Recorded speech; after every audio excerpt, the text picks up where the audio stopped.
하나님의 말씀은 구약성경 시편 61편 1절에서 8절까지 말씀 보겠습니다. 구약성경 845페이지입니다. 시편 61편 1절에서 8절까지 말씀 제가 봉독해 드리도록 하겠습니다. 하나님이여 나의 부르짖음을 들으시며 내 기도에 유의하소서. 내 마음이 약해질 때에 땅끝에서부터 주께 부르짖어오리니 나보다 높은 바에 나를 인도하소서. 주는 나의 피난처시요 원수를 피하는 견고한 망대이심이니이다. 내가 영원히 주의 장막에 머물며 내가 주의 날개 아래로 피하리이다. 주 하나님이여 주께서 나의 소원을 들으시고 주의 이름을 경외하는 자가 얻을 기업을 내게 주셨나이다. 주께서 왕에게 장수하게 하사 그의 나이가 여러 대에 미치게 하시리이다. 그가 영원히 하나님 앞에서 거주하리니 인자와 진리를 예비하사 그를 보호하소서. 그리하시면 내가 주의 이름을 영원히 찬양하며 매일 나의 소원을 이행하리이다. 아멘. 우리 옆에 있는 분들을 이렇게 인사했으면 좋겠습니다. 사랑하고 축복합니다. 네. 이렇게 한번 또 득담을 해 주실까요? 하나님의 도우심을 받는 새해가 되십시오. 아멘. 할렐루야. 2022년 첫 주일입니다. 하나님께서 이 첫 주일을 저와 여러분에게 선물로 주셨습니다. 여러분 믿습니까?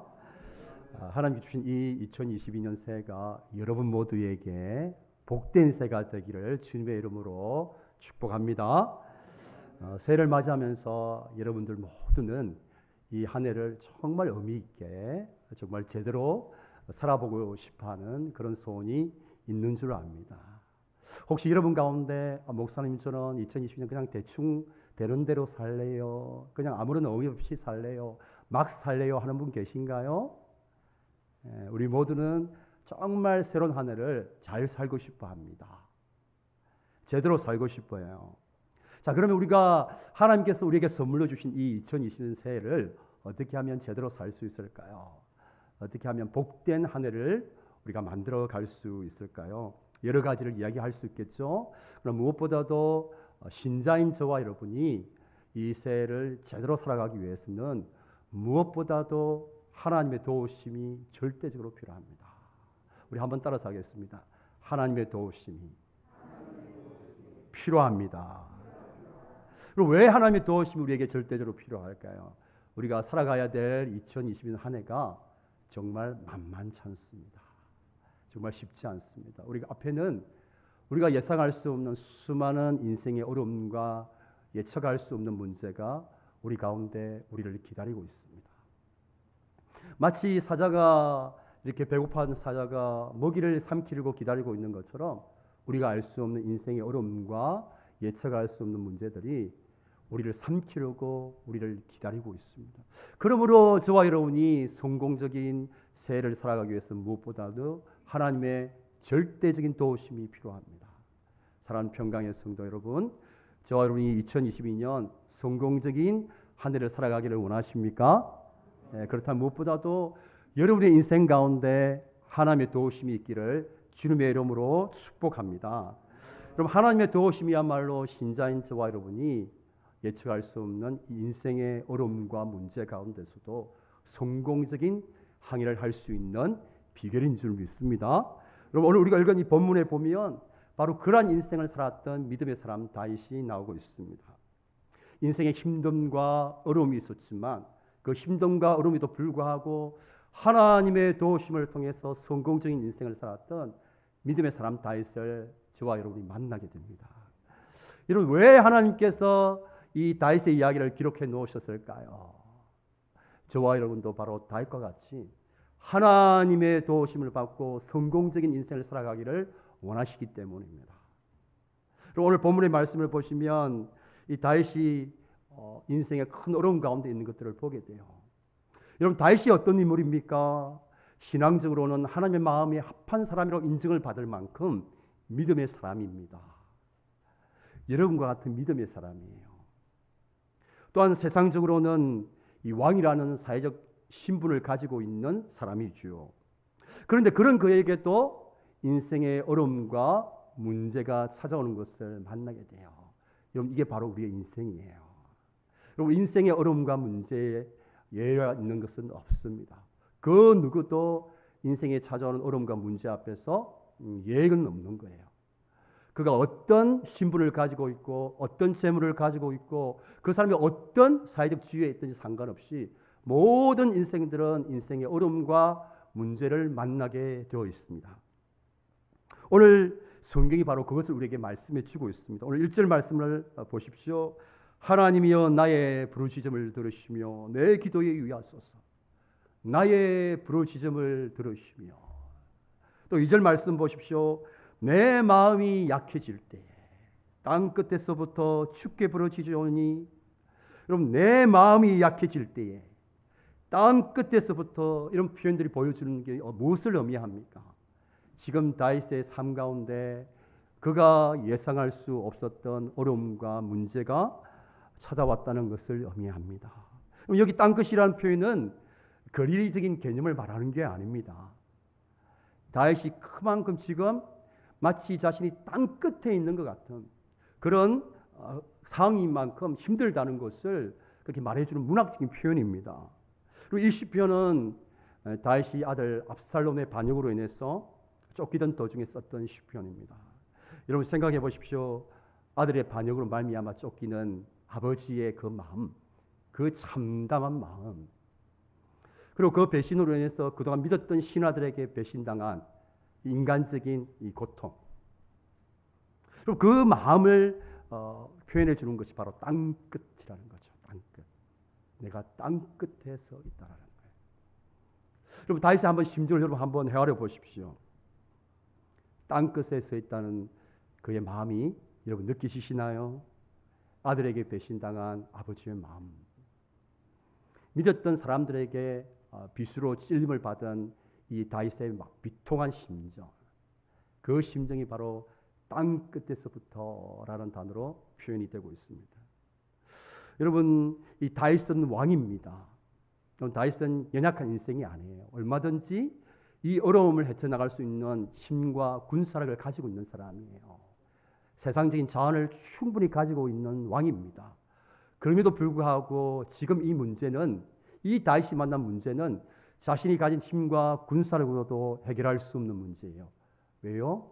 자신의 아들이 관련된 문제이기 때문에 그래요. 다른 사람 같으면 내가 가진 자원을 가지고 힘과 군사력을 동원해서 얼마든지 이 어려움과 문제를 해결해 나갈 수 있지만 자신의 아들이 있잖아요. 사랑하는 아들이 있잖아요. 눈에 넣어도 아프지 않을 아들이 있잖아요. 여러분들 이 자리에 앉아있는 우리 아버지들은 아들을 위해서 대신 죽을 수 있는 분들이잖아요. 내가 죽어서 아들을 살릴 수만 있다면 얼마든지 대신해서 아플 수 있고 죽을 수 있는 사람이 아버지 아닙니까? 하나님 아버지께서 그렇게 하셨잖아요. 자신이 직접 십자가에서 인간이 되셔서 죽으셨잖아요. 이게 아버지의 사랑이거든요.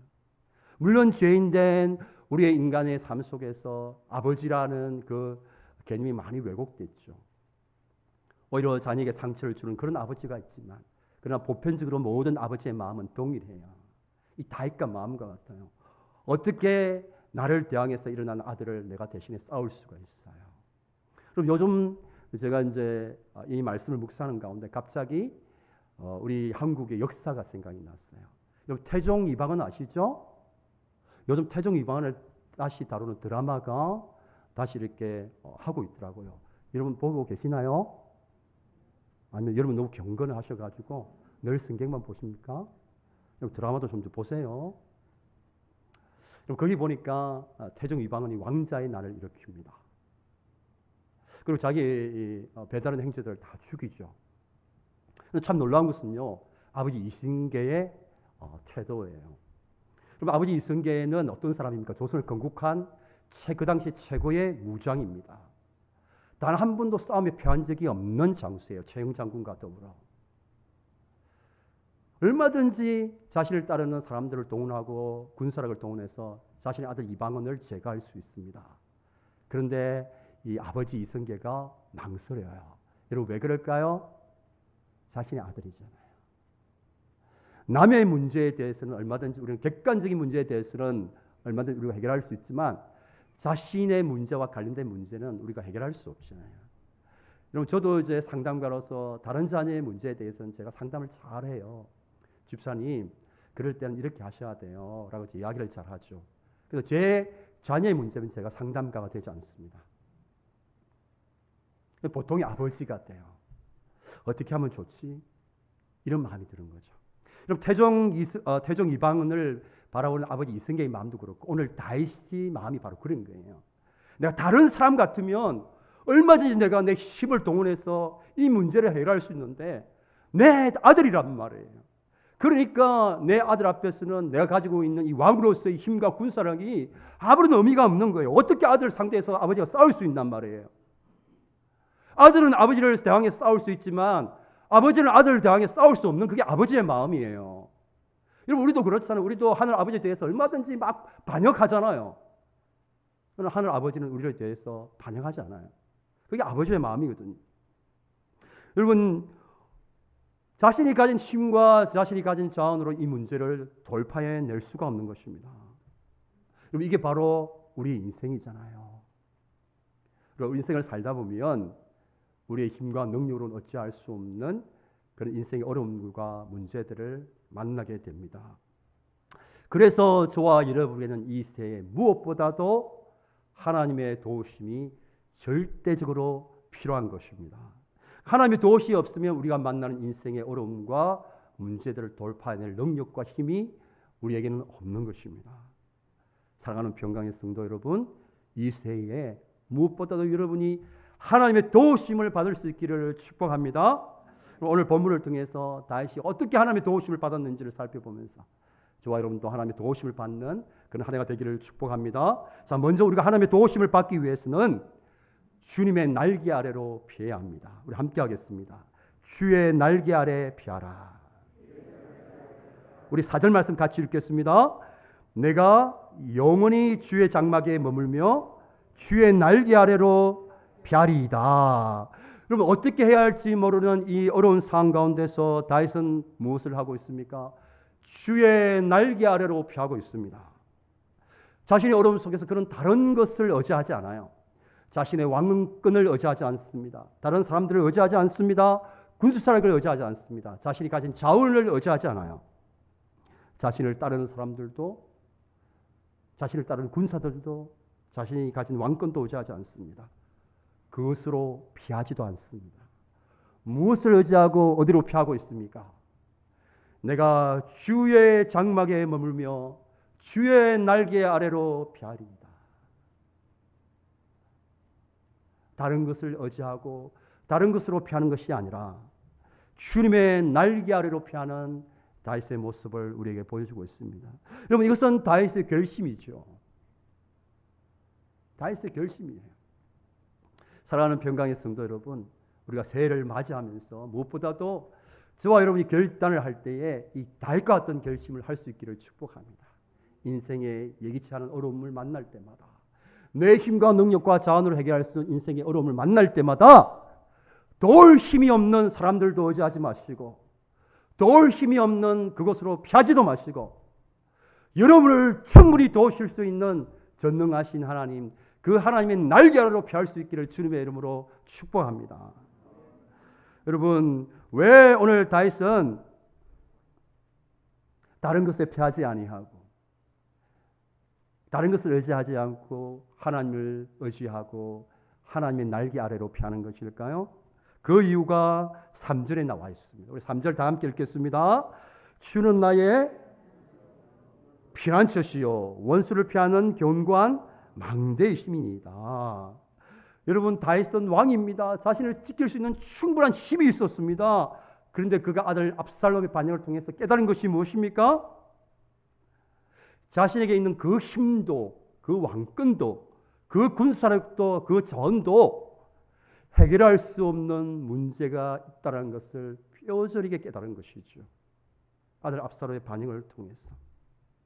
그래서 그것을 깨닫는 후에 이렇게 고백하고 있는 거예요. 주님, 당신만이 나의 피난처십니다. 주님, 당신만이 나의 피난처십니다. 주님, 당신만이 나의 안전한 망대이십니다. 그렇게 고백을 하고 있는 것입니다. 그리고 그 고백을 담아서 어디로 피하고 있습니까? 주님의 날개 아래로 피하고 있는 것입니다. 그러므로 사랑하는 우리 평강의 성도 여러분, 이 새해에 여러분이 무엇보다도 하나님의 도우심을 받기 위해서 하나님의 날개 아래로 피할 수 있기를 축복합니다.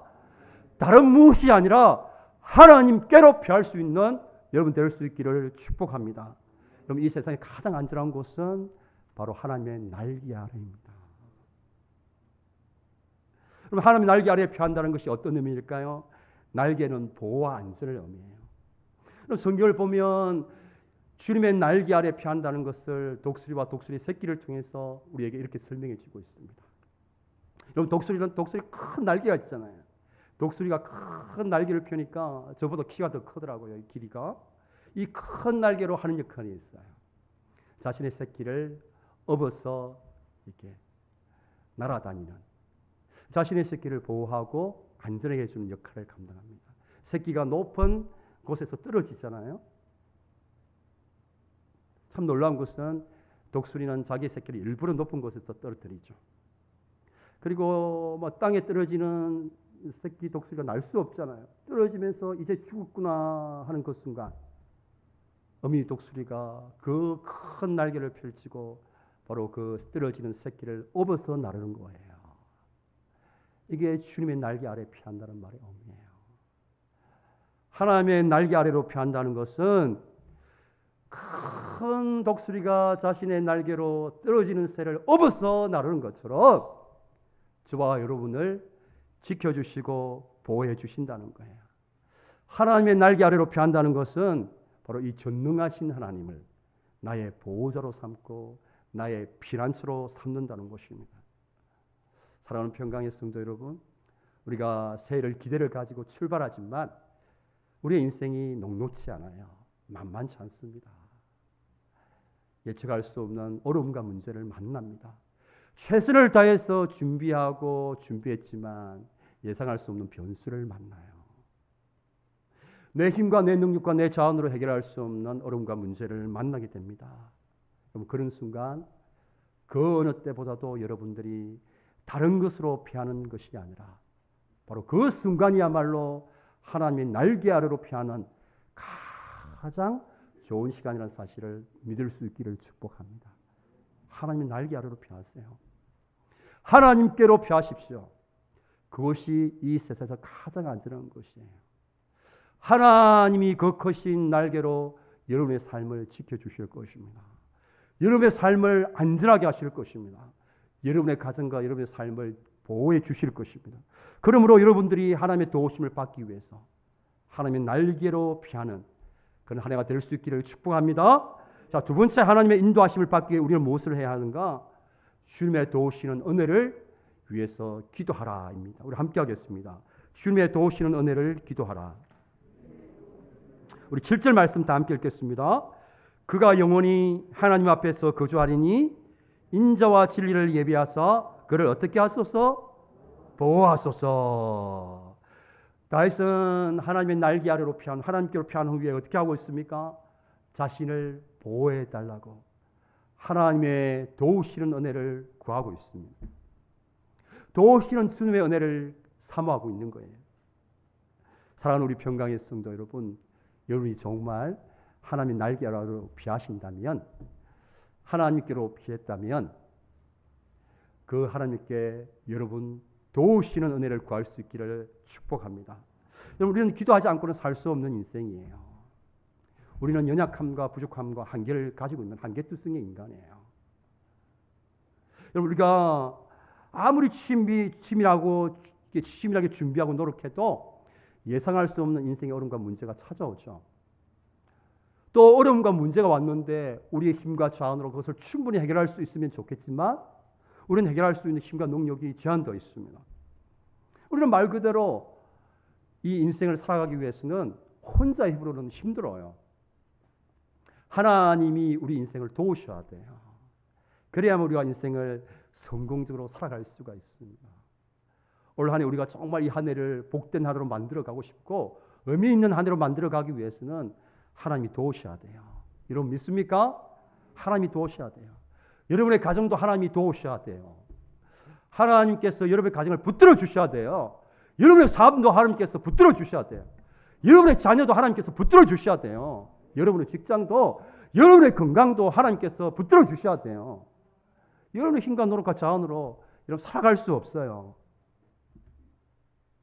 그래서 여러분들이 새로운 한 해를 맞이하면서 무엇보다도 다윗처럼 하나님 앞에 나아가서 여러분 올 한 해 하나님 나의 삶을 하나님께서 은혜로 보호하여 주십시오. 하나님 우리의 가정을 하나님의 은혜로 지켜주십시오. 하나님 내 삶을 하나님께서 복되게 해주십시오. 그렇게 주님의 은혜를 구해야 될 줄 믿습니다. 여러분 신자인 우리는 무엇보다도 기도하는 맛을 알아야 돼요. 여러분 맛집 자주 찾아다니시죠? 기도의 맛집이 있어요. 기도도 맛을 봐야 압니다. 제가 소개해 드릴까요? 어디가 기도의 맛이 있는지. 부산시 사구 다성로. 거기에 보면 아주 기도의 맛집이 있대요. 여러분 성도는 신자는 무엇보다 기도의 맛을 알아야 돼요. 기도를 통해서 하나님의 도우시는 체험이 있어야 돼요. 여러분 그런 체험이 있습니까? 좀 욕심을 내세요. 욕심을. 좀 선한 욕심을 내십시오. 앞에 우리 전도사님 찬양했던 것처럼 여러분 욕심을 내십시오. 선한 욕심. 세상적인 욕심을 우리를 망하게 하지만 선한 욕심은 우리를 잘 되게 해요.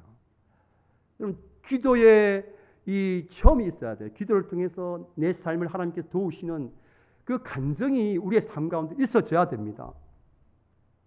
기도를 통해서 부어주는 은혜의 맛이 무엇인지 여러분들이 경험하셔야 돼요. 여러분 어떤 새신자가 오늘 저에게 이런 이야기를 하더라고요. 목사님 참 새벽기도 힘드시죠?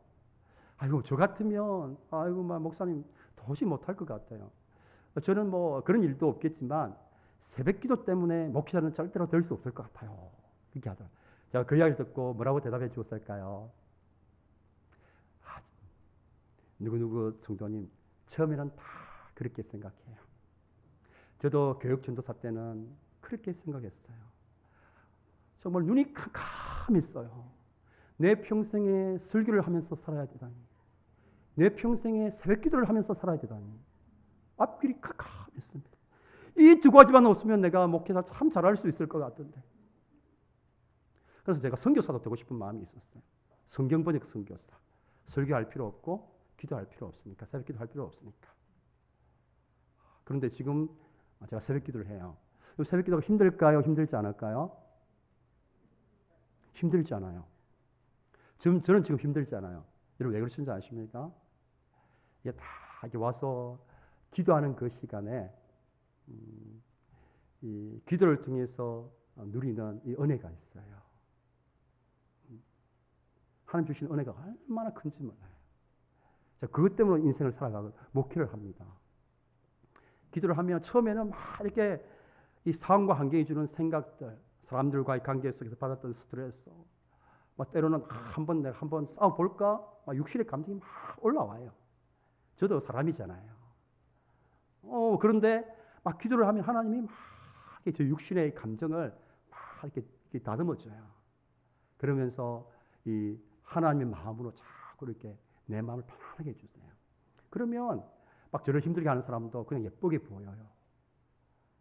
제가 인간적으로 대응하지 않고 품고 하는 마음을 주시는 거예요. 그러니까 이 기도의 시간이 저에게는 얼마나 하나님의 은혜를 누리는 그런 시간이에요. 그 기도를 통해서 누리는 은혜가 얼마나 큰지 제가 힘든 줄 몰라요. 저에게는 그것이 생명줄과 같습니다.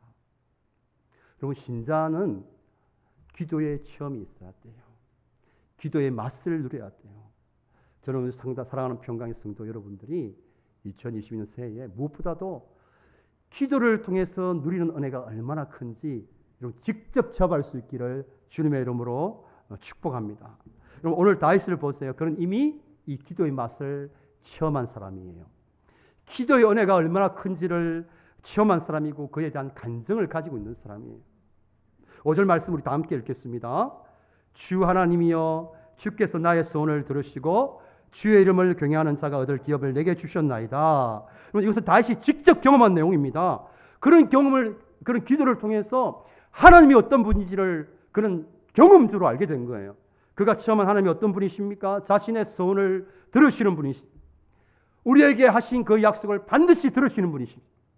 자기의 기업을 주시는 분이십니다. 기도를 통해서, 말씀을 통해서 약속해 주신 것을 당신의 백성들에게 부어주시는 분임을 그가 기도를 통해서 이미 체험했다는 것을 말합니다. 이 체험이 있기 때문에 그를 어떻게 합니까? 6절 말씀, 6절 같이 한번 읽겠습니다. 주께서 왕에게 장수하게 하사 그의 나이가 여러 대에 미치게 하시리이다. 자신의 미래를 하나님의 도우심의 손길에 맡기고 있는 것들을 보게 돼요. 여러분, 우리가 기도에 체험이 있으면 더 기도하게 돼요. 기도의 맛을 본 사람은 더 기도하게 돼요. 기도를 통한 누리는 그 은혜의 즐거움이 어떤 것인지를 맛본 사람은 기도할 수밖에 없어요. 다시 그렇게 하고 있잖아요. 이미 과거의 기도를 통해서 자신을 도와주셨던 그 하나님에 대한 체험이 있기 때문에 지금도 하나님의 도우심을 위해서 기도할 뿐만 아니라 나아가서 내 미래의 삶까지도 하나님의 도우심의 손길이 맡기고 있는 그런 모습을 보여주고 있는 것입니다. 사랑하는 여러분, 올 한 해 다윗처럼 저와 여러분의 삶 가운데 하나님의 도우심을 구하는 기도가 풍성해질 수 있기를 축복합니다. 기도의 무릎이 다시 회복되기를 축복합니다. 기도할 수 있기를 축복합니다. 여러분, 우리에게는 얼마나 기도의 제목이 많습니까? 하나님의 도우심이 필요한 일들이 얼마나 많이 있습니까? 우리의 가정도 그렇고, 내가 하는 사업도 그렇고, 우리 목자님들, 우리 목원들도 그렇고, 목원들이 말 잘 듣던가요? 여러분, 기도하지 않으면 목원들이 잘 듣던가요? 기도해도 목원들이 잘 될까 말까 하는데, 여러분, 목원들을 위해서 기도하지 않고 목원들이 잘 될 수 있겠습니까? 여러분, 제가 성도들을 위해서 한 사람한테 기도해도 기도한 만큼 성도들이 믿음이 세워지는 것이 약한데 기도하지 않고 우리 성도들이 신앙이 자랄 수 있겠습니까? 천만의 말씀 만만의 콩떡입니다. 그런 일 없습니다. 기도해도 때로는 상황과 환경이 주는 그것 속에 우리가 낙심하고 절망되어지는데, 여러분, 기도하지 않고 우리가 어떻게 그 얼음을 돌파해낼 수가 있단 말입니까? 목자들은 목원들을 위해서 눈물로 기도하셔야 돼요. 우리 교사들은 자기가 가르치는 학생들 품고 기도하셔야 돼요. 우리 중직자들은 우리 성도들 놓고 기도해야 됩니다. 우리 아버지들은 가정을 놓고 기도하셔야 돼요. 내 아내와 내 자녀를 위해서 기도해야 됩니다. 우리 권사님들은 기도에 깨어 있어야 돼요. 기도의 어머니잖아요. 어머니들이잖아요. 우리 권사님이 기도하지 않으면 이 교회는 누가 기도합니까? 새벽에 기도 시간이 부족하면 낮에도 나오셔서 시간을 내서 기도하셔야 돼요. 그래야 교회가 바로 쓰죠. 교회가 시험에 들지 않는단 말이에요.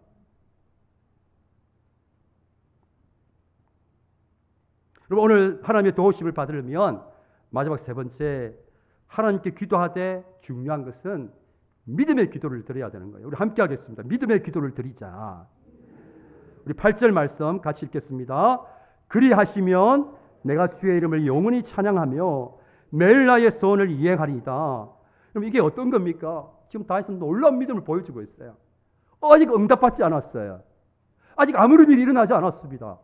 그런데 이미 응답해 주실 것을 믿고 찬양하는 다윗의 모습을 보게 돼요.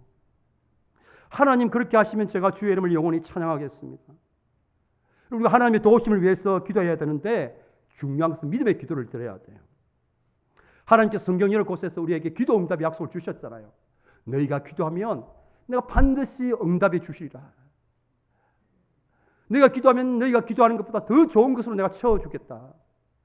너희가 기도할 때 너희가 알지 못한 크고 비밀한 일을 보여주겠다. 주님께서 수많은 기도 응답의 약속을 주셨어요. 이 기도 응답의 약속을 믿고 구하는 믿음의 기도를 해야 하는 것입니다. 여러분, 야고보서 1장 6절 말씀 함께 볼까요? 다 함께요. 오직 무엇으로 구하고 믿음으로 구하고 조금도 의심하지 말라. 의심하는 자는 마치 바람에 밀려 요동하는 바다 물결 같으니, 그 다음이 중요해요. 이런 사람은 무엇이든지 주께 얻기를 어떻게 하지 말라? 생각하지 말라. 그러니까 하나님의 도우심을 의심하는 것은 하나님 존재 자체를 의심하는 것과 같은 거예요. 여러분, 오늘 다윗을 보십시오. 아직 응답받지 않았어요. 그러나 이미 응답받은 줄로 믿고 먼저 하나님 앞에 찬양을 드리고 있습니다. 여러분, 하나님의 기도의 응답을 우리가 체험하고 난 이후에 드리는 찬양과 감사도 참 쉽지 않은 거예요. 여러분, 우리는 막 우리의 필요를 위해서 구하다가 막상 응답받으면 어떡합니까? 모른 척하고 입 딱 닦을 때가 많잖아요. 아쉬울 때는 막 도와달라고 기도하지만, 그래서 우리가 하나님의 응답을 처음한 이후에 그것에 대해서 감사하고 찬양으로 반응하는 것이 참 귀한 믿음이에요. 자, 그런데 더 큰 믿음은 아무 일도 일어나지 않았는데 아직 응답받지 않음에도 불구하고 하나님께서 약속하신 대로 신실하게 내 기도에 응답해 주실 것을 믿고 찬양과 감사를 드리는 그 기도, 그 믿음의 기도를 우리 하나님께서 기뻐하시는 것이죠. 사랑하는 평강의 성도 여러분, 여러분들이 이 다윗처럼 이미 여러분의 기도에 하나님께서 응답해 주실 것을 믿고 믿음으로 기도할 수 있기를 축복합니다. 사랑하는 우리 평강의 성도 여러분, 우리 인생의 마지막은 여러분 사람의 손길에 달려있지 않아요. 여러분, 이 세상이나 세상의 환경에 달려있지 않습니다. 건강에 달려있는 것 아닙니다. 직장에 달려있는 것 아닙니다. 재물에 달려있는 것 아닙니다. 우리의 인생은 하나님의 손길에 달려있는 줄 믿습니다. 그분이 여러분의 인생을 붙드시면 성공하는 거예요. 그분이 여러분의 사업을 붙들면 여러분이 성공하는 거예요. 그분이 여러분의 인생을 붙들면 여러분이 성공하는 것입니다. 주님이 그러므로 여러분의 인생을 붙들어 주셔야 돼요. 그렇게 하기 위해서는 어떻게 해야 돼요? 여러분들이 주님의 날개 아래로 피해야 돼요. 주님의 날개 아래로 나아가서 주님의 도우시는 은혜를 구해야 돼요. 이미 신실하신 하나님께서 약속하신 대로 이미 여러분의 삶 가운데 응답해 주실 것을 믿고 찬양하는 믿음의 기도를 드려야 돼요. 사랑하는 평강의 성도 여러분, 2022년 한 해에 정말 주님의 도우심이 풍성하게 임하는 그런 한 해가 되기를 축복합니다. 축복합니다. 우리 함께 찬양하겠습니다. 하나님은 너를 지키시는 자.